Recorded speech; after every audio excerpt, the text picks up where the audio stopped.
Hello everyone, आज मैं आप लोगों के संग करेले की अचार की रेसिपी शेयर करूंगी।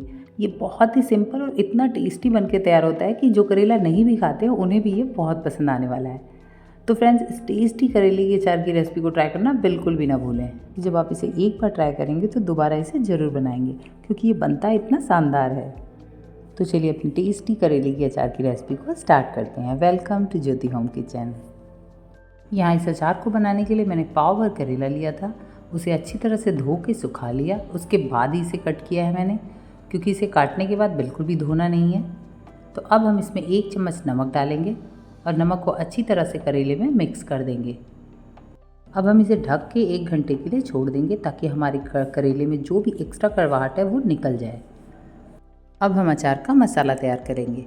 इसके लिए सबसे पहले गैस पे एक फ्राई पैन चढ़ाएंगे और उसमें 4 टेबलस्पून सौंफ डालेंगे, 1 टीस्पून अजवाइन, 1 टीस्पून जीरा और 1 टीस्पून मेथी डालेंगे। यहाँ मैंने मेथी जीरा की क्वांटिटी कम ली है और सौंफ की मात्रा ज़्यादा, क्योंकि करेला ऑलरेडी कड़वा होता है। तो अब इसे मीडियम टू लो फ्लेम पे हम अच्छी तरह से भून लेंगे। ये देखिए काफ़ी अच्छी खुशबू आने लगी, यानी कि ये काफ़ी अच्छी तरह से भुन चुका है। तो अब हम इसमें डालेंगे 2 टेबलस्पून पिसी राई और 10-12 गोल मिर्च और 1 चुटकी हींग। हम अच्छी तरह से मिक्स कर देंगे।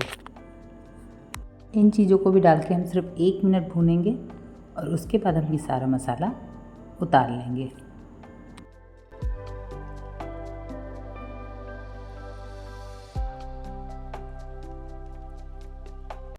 हमारा मसाला अच्छी तरह से भुन चुका है। तो अब हम इन सारी चीज़ों को एक मिक्सी जार में ट्रांसफ़र कर देंगे और इसका दरदरा सा पाउडर तैयार करेंगे। हमें बहुत महीन नहीं करना है, हमें थोड़ा दरदरा रखना है, जैसे हम अचार में मसाले डालते हैं। ये देखिए 1 घंटा हो चुका है। अब करेले ने थोड़ा पानी भी छोड़ दिया है, क्योंकि हमने इसमें नमक डाल के रखा था। तो अब हम इसे एक छन्नी में डाल देंगे, ताकि इसका एक्स्ट्रा पानी जितना भी है सारा निकल जाए। जो भी नमक डालने से करेले ने छोड़ा है वो सारा इसमें निकल जाएगा। अच्छी तरह से पानी निकालने के बाद अब हम एक किचन का टॉवल लेंगे और अब उसे पंखे के नीचे इस तरह से फैला देंगे और उस पर सारा करेला हम अच्छी तरह से फैला देंगे। एकदम अलग अलग करके इन्हें फैला देंगे, ताकि ये अच्छी तरह से सूख जाए। आप चाहें तो इसे धूप में भी डाल सकते हैं। हमें सिर्फ 1 घंटा इसे सुखाना है।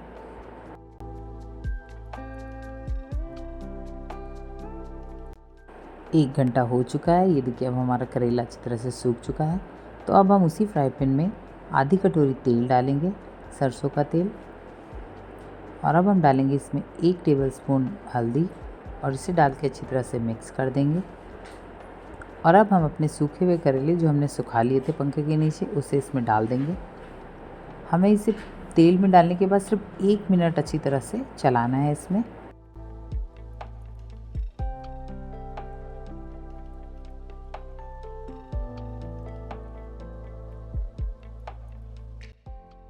अब हम इसमें डालेंगे 4 टेबलस्पून अपना मसाला, जो हमने भून के पीस के तैयार किया था।